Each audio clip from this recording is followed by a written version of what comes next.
Hello mga kamarites, dahil majulan-julan ang panahon at hindi kami makapunta sa market, naisipan namin na ang aming ulam ay kengkong.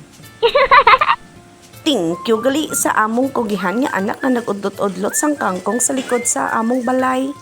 Ilonggo na tana. So kamarites, hindi man gali ako ang magluto sang kangkong ang akong ba naman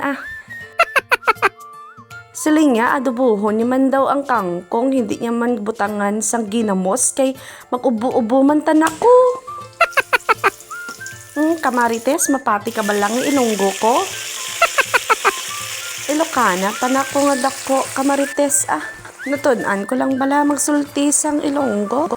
Kay ang akong auntie kay ilonggo man, kag ang akong silingan ilonggo man tana. Te, luto naman ang adobo ni bana ko, kamarites. Mangaon na ta Hindi tae ang kaunon naton Kundi ang adobo nga kangkong man. Sige na kamarites, i-follow kag subscribe nyo ko. Thank you kamarites.